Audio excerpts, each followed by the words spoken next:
우리 오늘은 디도서 2장입니다. 디도서 2장 말씀을 우리 1절부터 같이 읽어보겠습니다. 디도서 2장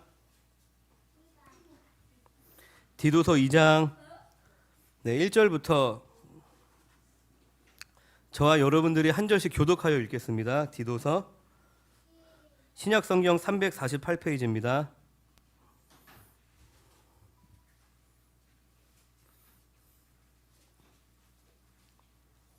제가 먼저 읽겠습니다.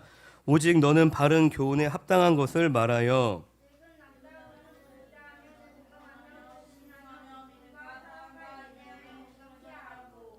늙은 여자로는 이와 같이 행실이 거룩하며 모함하지 말며 많은 술의 종이 되지 아니하며 선한 것을 가르치는 자들이 되고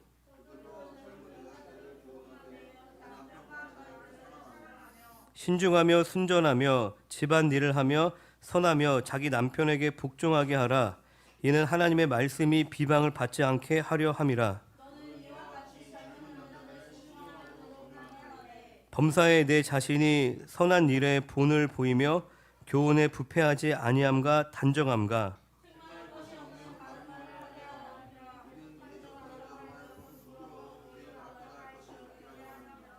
종들은 자기 상전들에게 범사에 순종하여 기쁘게 하고 거슬러 말하지 말며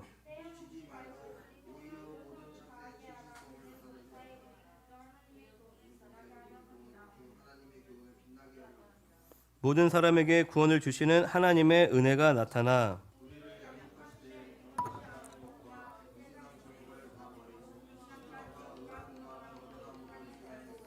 복스러운 소망과 우리의 크신 하나님 구주 예수 그리스도의 영광이 나타나심을 기다리게 하셨으니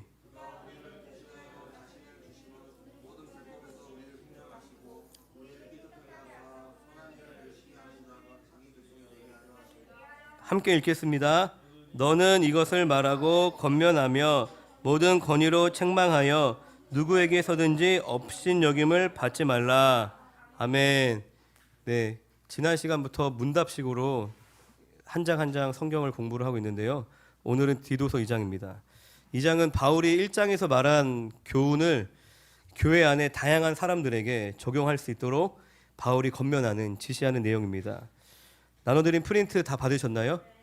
네, 이번에 보면 이 바울이 이야기하는 바른 교훈에 합당한 것이 무엇이냐에 대해서 1절을 같이 읽어보겠습니다. 시작. 오직 너는 바른 교훈에 합당한 것을 말하며. 프린트 밑에 답을 제가 적어드렸는데 한번 읽어볼까요? 시작. 합당한 것은 윤리적인 삶입니다. 할렐루야. 예, 교회 안에는 다양한 사람들이 섞여 있죠. 어린아이부터 노인까지 연령도 다양하고 직업이나 출신, 성분도 다 다릅니다.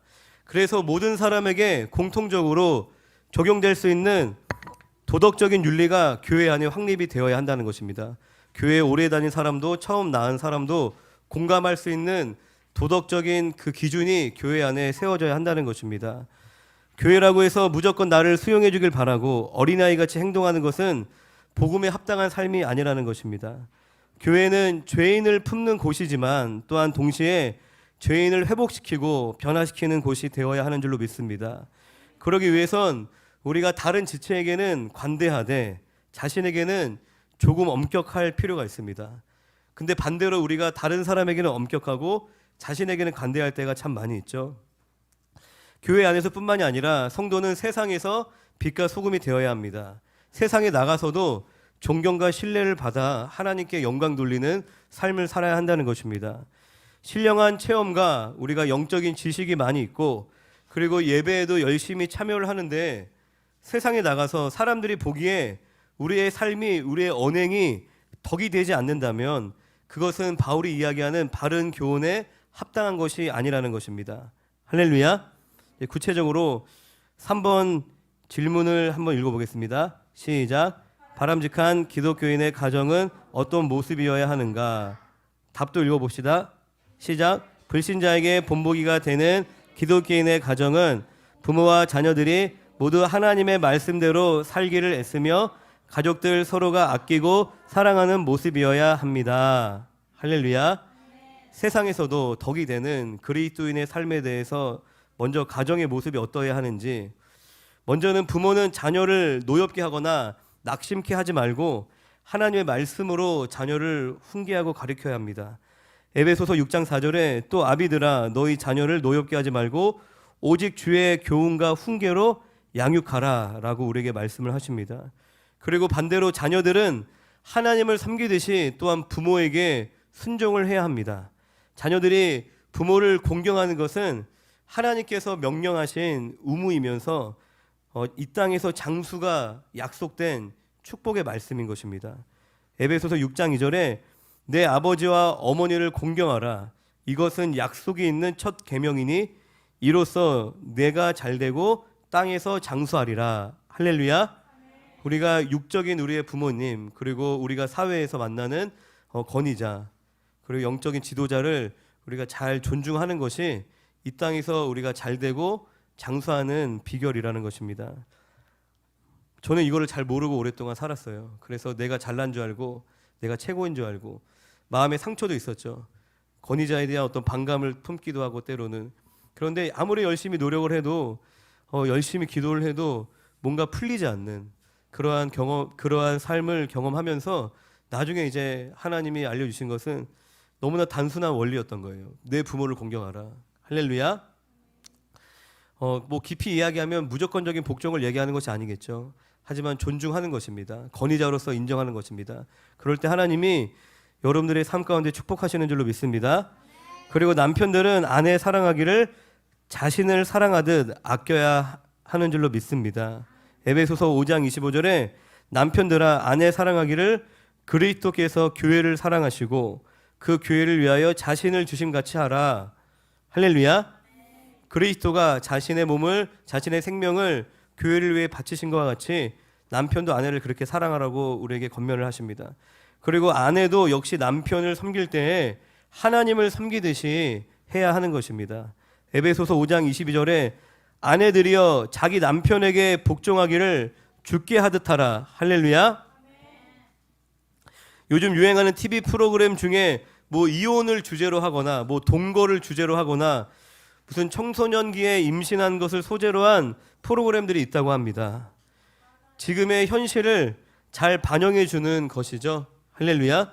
뭐 미래의 일들을 이야기하는 것이 아니라 지금의 현실을 반영해 주는 것입니다. 하나님께서 사람을 남자와 여자로 창조하셨다는 것은 사람을 남편과 아내로 부르셨다는 것입니다. 하나님 나라의 가장 기초 단위인 이 가정이 잘 믿음 안에 세워져야지만 교회와 하나님의 나라가 이 땅에 든든히 서가는 줄로 믿습니다. 할렐루야. 마귀도 그것을 알죠. 국가를 무너뜨리고 교회를 무너뜨리기 위해서 마귀는 무엇을 먼저 무너뜨려요? 가정을 무너뜨리고 가정을 해체시키기 위해서 노력을 하는 것입니다. 지금의 세상 풍조가 그렇다는 것이에요.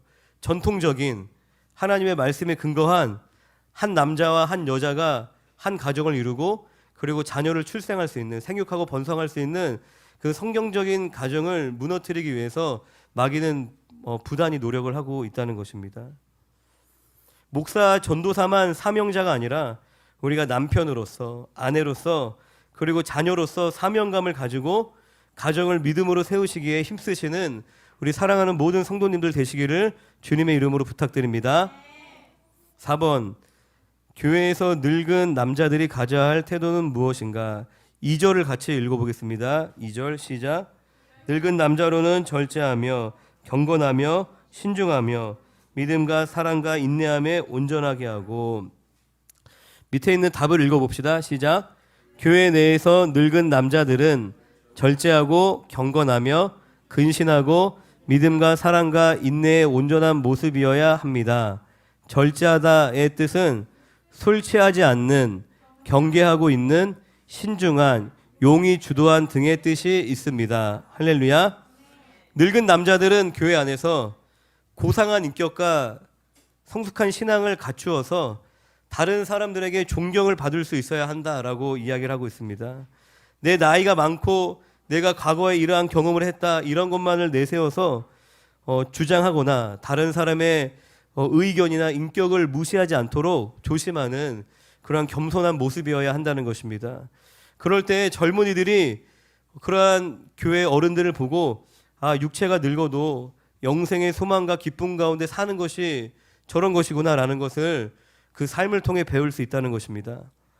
그리고 이어서 교회 내 늙은 여자들이 가져야 할 태도는 어떤 것이냐면 3절을 같이 읽어보겠습니다. 시작.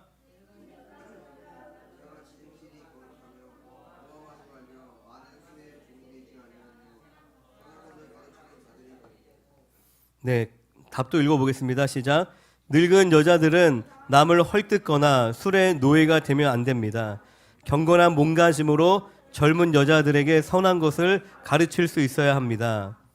사람은 나이가 들수록 부끄러움을 잘 모르게 되고 겸손함을 잃어버리기 쉽습니다. 태도가 흐트러져서 아무렇게나 행동하기 쉬워진다는 것입니다. 그래서 나이 든 여자일수록 자신의 마음을 잘 다스려서 남을 비방하거나 헐뜯는 말을 하지 말아야 한다는 것입니다. 할렐루야. 그리고 술 취한다는 것은 세상의 방탕함과 연결되는 것이죠. 그렇기 때문에 젊은 이들을 가르칠 자로서 교회의 어른들은 술 취하는 것은 결코 본이 되지 못한다는 것입니다. 우리가 읽었던 3절에 모함하지 말며 라는 것이 무슨 뜻인지를 좀 더 살펴볼 텐데 같이 한번 답을 읽어볼까요? 시작. 모함, 네, 악마 마귀라는 뜻입니다.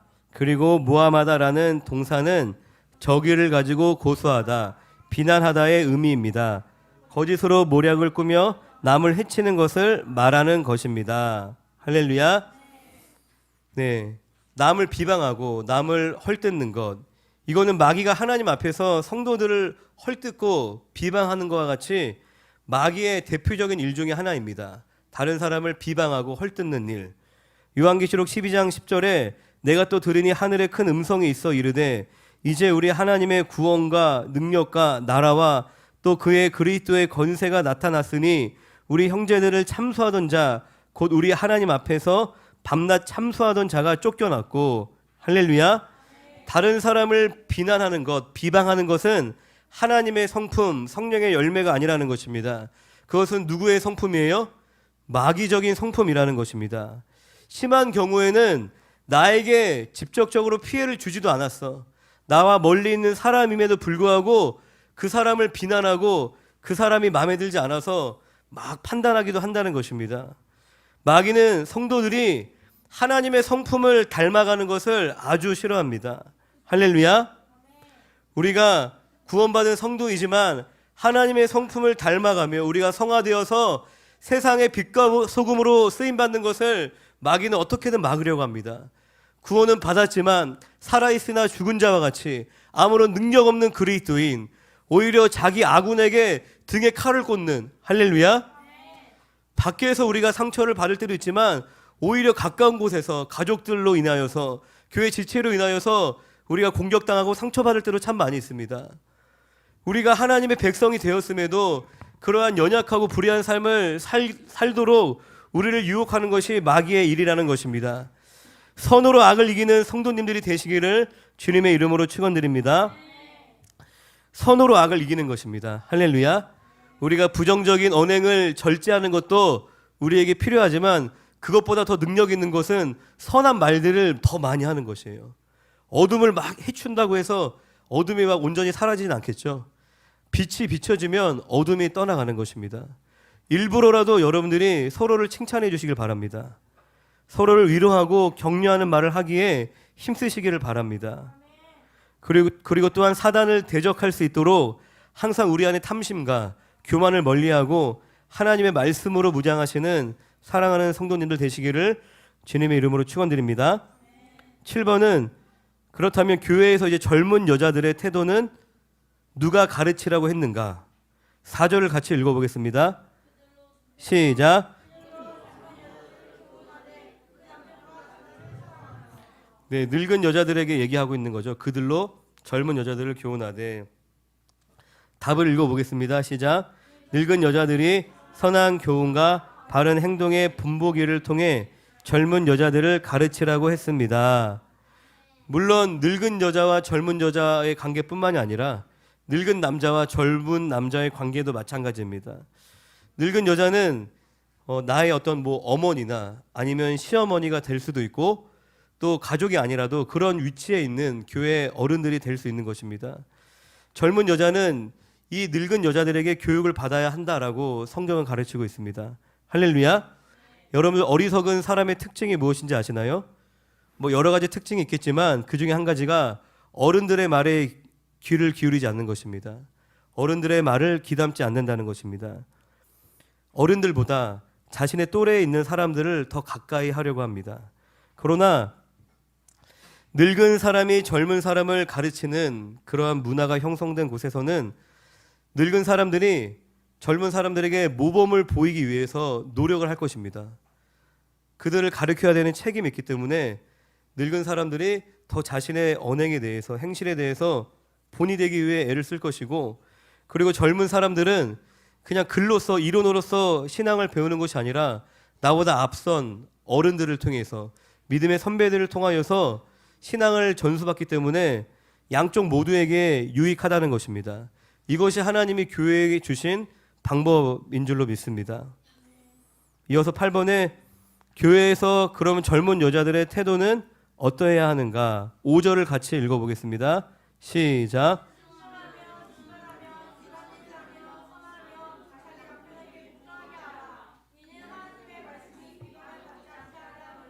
아멘. 답을 읽어보겠습니다. 시작. 젊은 여자들은 남편과 자녀를 사랑하며 신중하고 순결하며 집안 살림을 잘하고 남편에게 복종해야 합니다. 할렐루야. 고린도전서 11장 9절에는 또 남자가 여자를 위하여 지음을 받지 아니하고 여자가 남자를 위하여 지음을 받은 것이니 라는 말씀이 있습니다. 여자는 남자를 위해서 지어졌다라고 말씀을 하시는 겁니다. 여자가 남자를 위해 지어졌다고 여자가 더 열등하고 하등하다라는 것이 아니죠. 역할의 차이가 있다는 것이죠. 할렐루야. 내가 꼭 대장이 되어야지만 존귀한 존재인가요? 내가 꼭 대장이 되어야지만 만족스럽나요? 그것은 인간의 탐욕인 것입니다.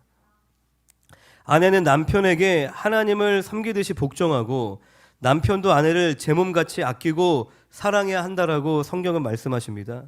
남편이 아내를 사랑하고 아내가 남편에게 순종하는 그 모습이야말로 자녀를 향한 가장 위대한 교육이고 선물인 줄로 믿습니다.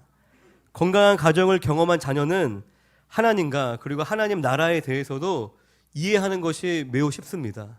내가 삶으로 배웠기 때문에. 할렐루야. 그리고 이어지는 11절부터는 이제 복음에 대해서 설명을 하고 있습니다. 9번 질문에 구원은 누구에게 주어진 것인가? 11절을 같이 한번 읽어보겠습니다. 시작.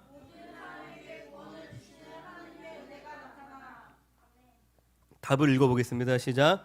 모든 사람은 하나님께서 택하신 모든 사람들, 하나님의 사랑을 입은 교회로 부름받은 모든 사람을 말하는 것입니다. 할렐루야. 11절을 다시 보면 바울은 모든 사람에게 구원을 주시는 하나님의 은혜가 나타났다라고 말하였습니다. 이 구절만 보면 하나님께서 모든 사람에게 구원을 주신다는 것처럼 여겨집니다. 그런데 과연 하나님께서 한 사람도 남김없이 모든 사람에게 구원을 주실까요? 이 구절이 모든 사람이 구원을 받는다는 만인 구원설을 말하고 있는 것일까요? 그렇지 않습니다. 우선은 문맥을 살펴보면 이 구절에 나오는 종들을 염두에 둔 것으로 이 하나님의 구원의 은혜가 노예들에게까지 미친다라는 의미로 볼 수 있습니다. 그리고 9절 뒤에 뒤따르는 11절 뒤에 뒤따르는 우리를 양육하시되 경건하지 않은 것과 이 우리를 이라는 이 표현도 우리라는 사람들에게 제한된 그 구원의 은혜라는 것을 알 수 있습니다. 즉 모든 사람이라는 것은 하나님께서 택하신 모든 사람들, 하나님의 사랑을 입은 교회로 부름받은 모든 사람을 말하는 것입니다. 마태복음 1장 21절을 같이 한번 읽어보겠습니다. 프린트에 적혀져 있는데 마태복음 1장 21절 시작. 아들을 낳으리니 이름을 예수라 하라. 이는 그가 자기 백성을 그들의 죄에서 구원할 자이심이라 하니라. 할렐루야. 아들을 낳으리니 이름을 예수라 하라. 이는 그가 자기 백성을 그들의 죄에서 구원할 자이심이라 하니라. 예수님의 그 구원 사역이 자기 백성에게 제한되어져 있음을 알 수 있습니다. 그리고 요한복음 17장 2절을 같이 읽어보겠습니다. 시작. 아버지께서 아들에게 주신 모든 사람에게 영생을 주게 하시려고 만민을 다스리는 권세를 아들에게 주셨음이로소이다. 할렐루야. 모든 사람에게 영생을 주게 하시려고 라고 말씀을 하셨는데, 자세히 보면 이 모든 사람의 범위가 제한되어져 있습니다. 아버지께서 아들에게 주신 모든 사람들에게 영생을 주게 하시려고 만민을 다스리는 권세를 아들에게 주셨다라고 요한복음 17장 2절에서, 그냥 보편적인 모든 사람이 아니라 아들에게 주신 모든 사람에게. 사도 바울이 모든이라는 단어를 많이 쓰는데, 그게 이제 영어로 하면 all의 의미라기보다는 every의 의미에 가까운 거예요. 모든 사람 중에 각각을 구원하신다는 것입니다. 그래서 이 구절을 만인 구원설, 보편 구원설의 근거로 볼 수 없다는 것입니다. 구원은 예수가 그리스도이심을 믿는 자들이 구원을 받습니다. 할렐루야. 그리고 하나님께서 미리 정하신 자들이 또한 구원을 받는 것입니다. 에베소서 1장 5절을 같이 읽어보겠습니다. 에베소서 1장 5절 시작. 그 기쁘신 뜻대로 우리를 예정하사 예수 그리스도로 말미암아 자기의 아들들이 되게 하셨으니, 우리를 예정하사 예수 그리스도로 말미암아 자기의 아들들이 되게 하셨으니. 그리고 로마서 8장 29절을 같이 읽어보겠습니다. 시작. 하나님이 미리 아신 자들을 또한 그 아들의 형상을 본받게 하기 위하여 미리 정하셨으니 이는 그로 많은 형제 중에서 맏아들이 되게 하려 하심이니라. 또 미리 정하신 그들을 또한 부르시고 부르신 그들을 또한 의롭다 하시고 그들을 또한 영화롭게 하셨느니라. 할렐루야. 하나님께서 미리 정하신 그들을 하나님이 부르신다고 합니다. 우리가 다 이해할 수 없는 방법으로, 저는 친구 따라서 처음 교회 갔는데 이러한 모든 것이 하나님의 인도하심이요 섭리요 부르심이라는 것입니다. 그 부르신 그들을 의롭다 하시고 의롭다 하신 그들을 영화롭게 하셨다라고 우리에게 말씀을 하십니다. 이 개혁주의 예정론은 주일에 자세히 강의를 하고 있죠. 주일날 더 자세히 들으시기 바랍니다. 10번에 구원을 주시는 하나님의 은혜란 무엇인가? 답을 읽어보겠습니다. 시작.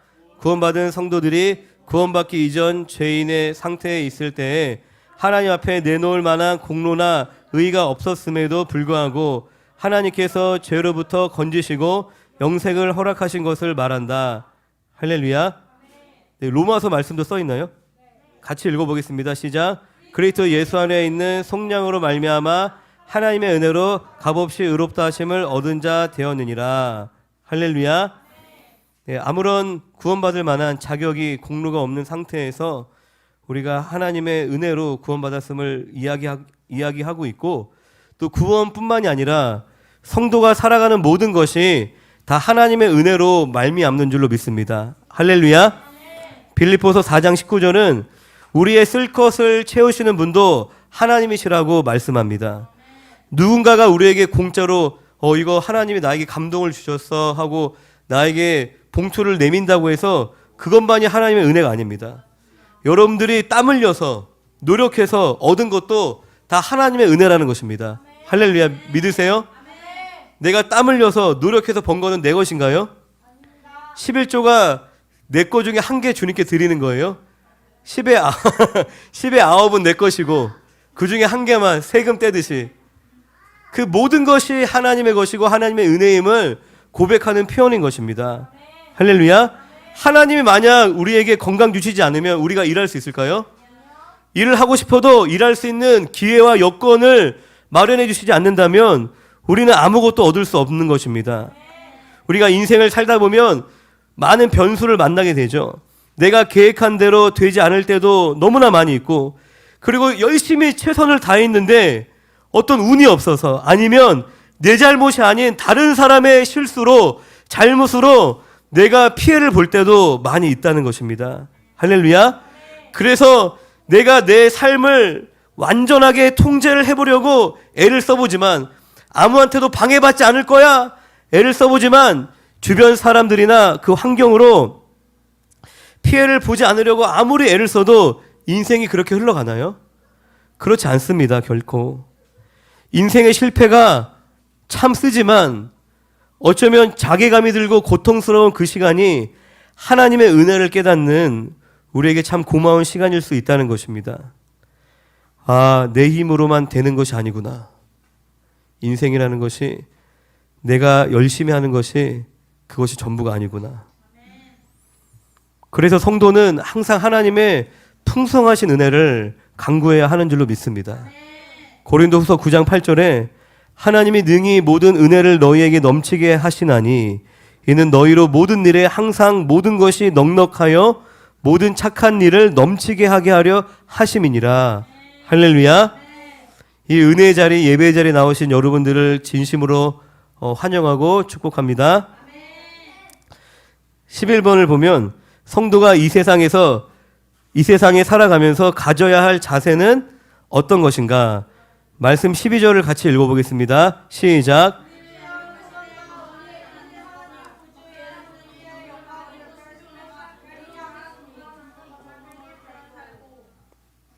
아멘. 네, 뭐 서로 다른 거 읽으시는 것 같네요. 정답을 읽어보겠습니다. 시작. 성도는 이 세상에서 경건하지 않은 것과 세상 욕심을 다 버리고 신중함과 의로움과 경건함으로 살아야 합니다. 할렐루야. 네, 성도들이 살아가며 버려야 할 모습이 있고 또 갖추어야 할 태도가 있다는 것입니다. 버려야 하는 것은 무절제한 욕심입니다. 탐심은 곧 우상숭배라고 우리에게 말씀하셨고, 욕심이 잉태하면 죄를 낳는다고 합니다. 내 마음에 욕심이 들어오면 그게 죄로 열매를 맺는다는 것입니다. 그래서 이 욕심이라는 것은 죄의 뿌리와 같은 것입니다. 할렐루야. 그래서 성도는 우리 안에 찾아오는 이 욕심을 절제하고 잘 하나님 앞에 회개해야 한다는 것입니다. 그리고 부도덕한 마음을 우리가 버려야 합니다. 거짓말하고 도둑질하고 미워하고 시기하고 질투하고 또한 세상의 법과 규칙을 지키지 않는 이러한 부도덕한 마음을 성도는 살아가며 버려야 하는 줄로 믿습니다. 그리고 우리가 갖춰야 하는 태도는 절제와 의로움과 하나님을 두려워하는 모습 등입니다. 할렐루야. 성도는 모든 생각과 행동을 지켜보시는 하나님의 눈을 항상 의식하며 코람되어 하나님 앞에서 누가 나를 보고 우리 초등부 친구들 보면은 무서운 선생님 앞에서랑 그렇지 않은 선생님들 앞에서 행동하는 게 많이 달라요. 예, 저는 다 알고 있어요. 무섭지 않은 선생님한테 맘먹으려고 그러고 막 까부는 거 다 알고 있습니다. 그리고 제 앞에서는 엄청 막 잘하려고 그러고 잘 보이려고 하는 것도 알고 있어요. 물론 자연스러운 일입니다. 충분히 그럴 수 있는데 우리가 하나님이 세우신 권위자를 존중하는 것을 넘어서 하나님 그분 자체를 우리가 경외하며 코람되어 하나님 앞에 살아가는 인생이 되시기를 주님의 이름으로 축원드립니다. 그리고 말씀에 하나님이 성도를 양육하신다는 것이 어떤 의미일까요? 정답을 읽어보겠습니다. 시작.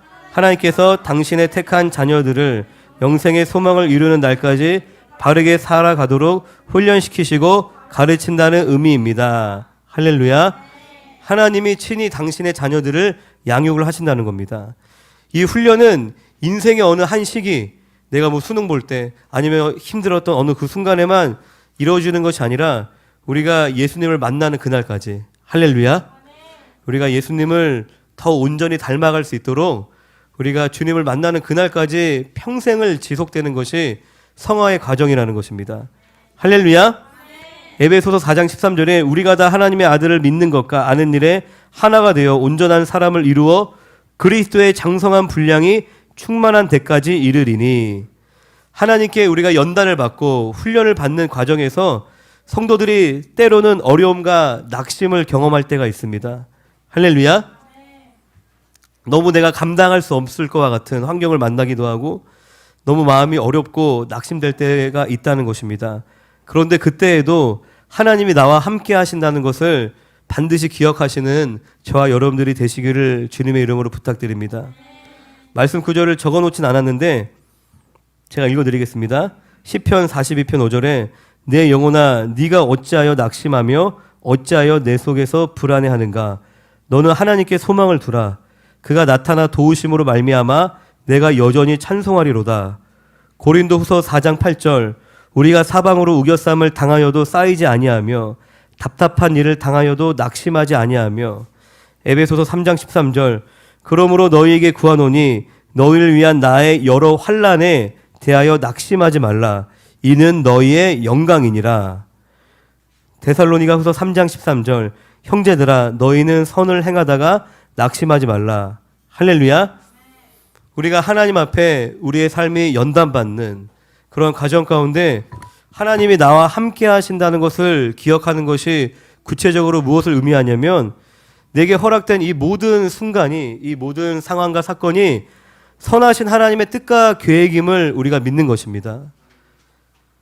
모두가 날 등지고 하나님마저도 나에게 침묵하시는 것과 같은 그 시간도 하나님이 나와 함께 하신다. 그것은 곧 무엇을 의미해요? 나에게 가장 좋은 것을 주시길 원하시는 하나님 아버지의 선하신 뜻이 이 시간에도 여전히 역사하고 있음을 우리가 고백하는 것입니다. 우리가 그 주님을 바라보면 도저히 길이 보이지 않는 것 같은 그 캄캄한 상황 속에서도 한 줄기 빛을 보게 되는 줄로 믿습니다. 그리고 내 자신에게 실망하고 도저히 다시 일어설 수 없을 것처럼 느껴지는 그 절망스러운 순간에도 하나님의 사랑을 경험하게 되는 줄로 믿습니다. 할렐루야.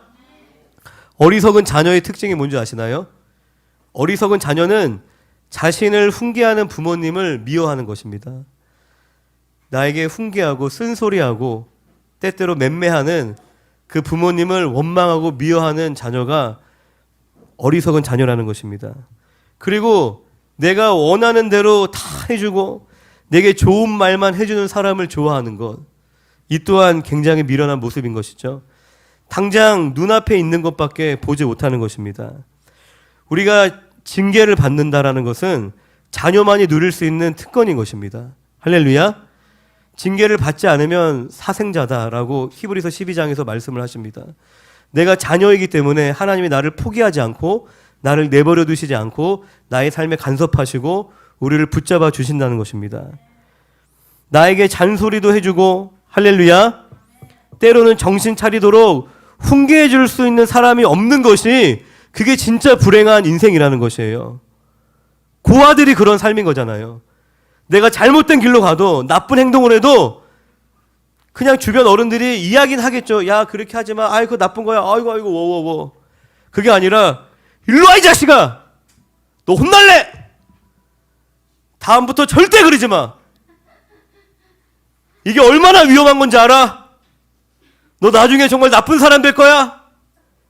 나중에 노숙자 될 거야? 감옥 갈 거야? 불행해지고 싶어? 그렇게 실갱이 하는 것이 여러분들 얼마나 힘든 건지 아십니까? 그냥 내버려 두는 것이 사실 어떤 면에서는 쉬워요. 그냥 네 인생 네가 알아서 살거라. 그냥 나랑 상관없으니까. 남의 자식한테는 그 정도로 끝나겠죠. 아이, 그거 아닌데, 나에게 피해가 되지 않는 선에서, 하지 마. 귀찮아. 그런데 내 자식이기 때문에, 내 자녀이기 때문에 훈계하고 그 자녀를 간섭하는 것입니다. 할렐루야. 나를 훈련하시며 바른 길로 인도하시는 이 하나님 아버지의 사랑을 우리가 깨닫게 될 때 더 이상 하나님께 원망하는 인생을 살지 않습니다.